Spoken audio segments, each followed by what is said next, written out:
Paz, alegria, temos muito a aprender com o Evangelho. Uma lógica, às vezes, muito diferente da lógica humana, e por isso precisamos assimilar bem o Evangelho para não irmos contra a lógica de Deus. E muitas vezes a lógica de Deus é muito diferente da nossa. O profeta Isaías vai dizer que os pensamentos e os caminhos de Deus são tão distantes dos pensamentos e dos caminhos do homem, assim como o céu está distante da terra. Por isso vamos de fato aprender com o Evangelho. Nesse domingo, nessa celebração, quando você participar, você vai ouvir o Evangelho, você vai se deparar muito e talvez se identificar muito com esse Evangelho. Por isso vamos meditar juntos aqui a palavra de Deus. Não esquece de curtir, de compartilhar, de comentar, para que a plataforma possa recomendar esse vídeo para mais pessoas. O Evangelho de hoje é Marcos capítulo 9, versículos de 30 a 37. Tendo partido dali, caminhava através da Galiléia, mas não queria que ninguém soubesse, pois ensinava aos seus discípulos e dizia-lhes: O Filho do Homem será entregue às mãos dos homens, e eles o matarão. E morto, depois de 3 dias, ele ressuscitará. Eles, porém, não compreendiam esta palavra e tinham medo de interrogá-lo. E chegaram a Cafarnaum, em casa, ele lhes perguntou: Sobre que discutíeis no caminho? Ficaram em silêncio, porque pelo caminho vinham discutindo sobre qual era o maior. Então ele sentou, chamou os 12 e disse: Se alguém quiser ser o primeiro, seja o último de todos e o servo de todos. Depois tomou uma criança, colocou-a no meio deles e, pegando-a nos braços, disse-lhes: Aquele que quer receber uma destas crianças por causa do meu nome, a mim recebe. E aquele que me recebe, não é a mim que recebe, mas sim aquele que me enviou. Palavra da salvação, glória a vós, Senhor.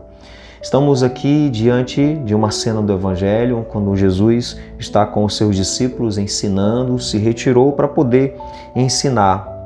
E ele precisava de fato ensinar os discípulos, abrir a mente dos discípulos para mostrar que tipo de Messias ele era. Ele não era um Messias davídico, que vinha como um político, como um rei, um general de um exército. Ele era o servo sofredor.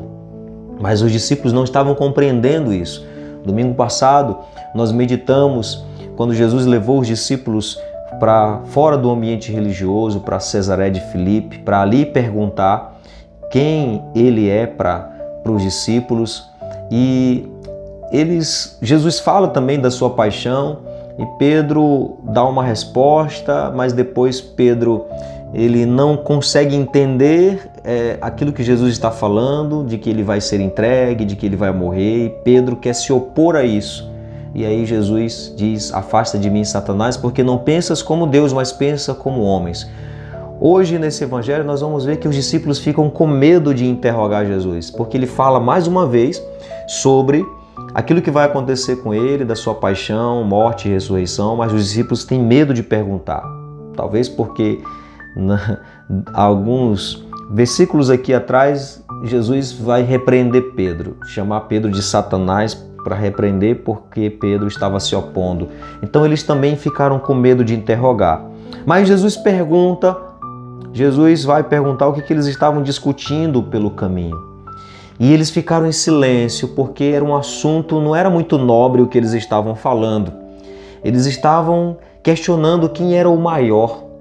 Eles estavam com aquela ideia daquele Messias davídico, aquele Messias político que ia reinar em Israel, que ia dominar, que ia destruir o Império Romano para poder ser liberto, ia talvez sentar no lugar de Herodes. Eles estavam ali já disputando cargos, quem era o maior, quem ia sentar à direita, quem ia sentar à esquerda.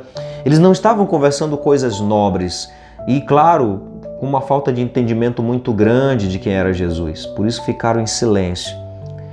E é muito interessante essa pergunta de Jesus, porque Jesus pergunta: o que vocês estavam conversando, discutindo pelo caminho? Imagina se Jesus hoje fosse perguntar de nós: quais são as nossas conversas nas nossas comunidades? Quando nós estamos com os nossos irmãos, O que nós conversamos? Será que aquilo que nós conversamos também é fruto de um desejo de grandeza, aquele desejo de ser maior, melhor que os outros? Será que é fruto disso? Quando a gente está falando mal de algum irmão, será que não é fruto, no fundo, não é fruto de um desejo de ser melhor que o irmão, de ser maior que ele? Será que se Jesus fizesse essa pergunta, nós teríamos coragem de dizer para Jesus o que nós conversamos? Qual é o tipo de conversa que nós temos uns com os outros nas nossas comunidades, nas nossas pastorais? Quando nós nos sentamos com um irmão, o outro, um grupinho ali, que tipo de conversa nós temos? Será que nós teríamos coragem de responder para Jesus? Os discípulos aqui ficaram em silêncio porque o assunto não era nobre, era um assunto difícil. Era um assunto que eles reconheciam, no fundo, que não era bom. Eles estavam disputando cargos, quem era o maior, quem ia ser o maior nesse reino, porque eles imaginavam Jesus restaurando o reino de Israel e ele ia precisar de súditos, ia precisar de generais, ia precisar de pessoas para ficar ali no braço direito, o braço esquerdo. Então eles estavam com aquele sentimento de grandeza. E nós? E você? Que tipo de conversa? O que você conversa nos corredores das comunidades? O que você conversa naqueles momentos em que você está com algum irmão ali? Quando você está magoado com alguém da sua igreja, da sua comunidade? Qual é o tipo de conversa que sai da sua boca, que brota do seu coração? Vamos deixar essa pergunta ecoar dentro de nós? Essa pergunta que Jesus fez para os discípulos: o que vocês estão conversando nesse caminho de vocês? Na caminhada de vocês? Que tipo de conversa vocês estão tendo? Quando você volta para casa, às vezes chateado porque aconteceu alguma coisa que não te agradou na comunidade, o que você vai conversar lá na sua comunidade? Será que você vai ficar falando mal, reclamando? Será que as suas conversas são reclamações por aquilo que não saiu do teu agrado? Será que quando você sai da igreja, de uma missa, de uma celebração, em que você ouve a palavra, você se alimenta do corpo de Cristo, será que quando você sai e volta para casa no caminho, às vezes a pé, ou num carro, num ônibus, não sei, será que você não vai reclamando, murmurando? Será que você não vai falando mal, fazendo críticas? Que tipo de conversa? Será que as nossas conversas não brotam de um sentimento, um desejo de grandeza, de querer ser maior que as pessoas, querer ser melhor, por isso nós rebaixamos as pessoas falando mal delas? Será que quando a gente volta, a gente não tem ninguém para conversar, mas os nossos pensamentos ficam ali maquinando? Ou será que a gente sai feliz, obrigado Senhor, agradecendo pelos irmãos, agradecendo pelo Padre, agradecendo pela oportunidade de encontrar a comunidade, aquela felicidade? Será que é assim? Quando você sai com alguns irmãos e você volta para casa, será que você vai exuberante, partilhando a alegria de ter escutado a palavra, de ter entendido a palavra, partilhando com o irmão aquilo que você entendeu? Será que é esse o nosso tipo de conversa? Ou nós voltamos sempre criticando, reclamando, falando mal das pessoas? O que nós conversamos pelo caminho? Pensemos sobre isso. Esse evangelho nos confronta mesmo. E aí, meu irmão, continua aqui comigo para que a gente possa entender essa última parte do evangelho. Jesus diz: se alguém quer ser o primeiro, seja o último de todos e servo de todos. Se Jesus ele coloca essa afirmação, ele faz ele traz, se alguém quer ser o primeiro, então é lícito querer ser o primeiro. Não tem problema querer ser o primeiro, querer ser bom, não tem problema. A gente já cresce assim, já parece que é nato, é algo que a gente já nasce, nossas mães, quem é que não quer, a mãe que não quer o filho seja o primeiro da escola? Nós vivemos competindo, nós queremos ser bons, queremos ser os primeiros, queremos ganhar, nós somos competidores. Então podemos até pensar aqui, pela forma que Jesus coloca, isso não é algo ruim, não é algo ilícito. Por isso ele diz, se você quer ser o primeiro, ou seja, então é possível ser o primeiro. Você pode querer ser o primeiro. Só que a questão é que você tem que entender para que você tem que ser o primeiro.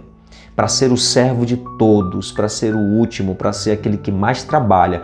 Não tem problema você querer ser o coordenador da sua comunidade, você querer assumir o lugar de alguém. Não tem problema nenhum você querer tomar a frente de alguma coisa, tomar iniciativa, não tem problema, mas você tem que desejar fazer isso para ser aquele que mais trabalha, aquele que mais serve, não para ser melhor do que ninguém, não para ficar rebaixando ninguém. Não para isso, mas para fazer o melhor. Nós podemos querer ser o melhor, não tem problema, isso é lícito, mas não melhor que os outros, mas melhor para os outros.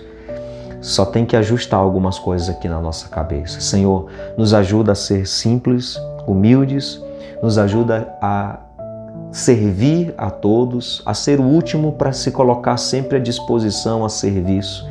Dá-nos um coração que sabe dialogar contigo e com as pessoas. Dá-nos um coração puro de mágoas, de ressentimentos, de sentimentos de inveja. Que nós possamos sair todos os dias da Tua presença, das nossas comunidades, falando bem, com alegria, não criticando, não falando mal, nem reclamando de ninguém, mas que nós possamos ter a resposta para te dar, uma resposta boa para te dar quando o Senhor nos perguntar o que vocês estão conversando pelo caminho. Um grande abraço fraterno, que Deus abençoe grandemente a sua vida. Compartilha também esta mensagem para os teus irmãos.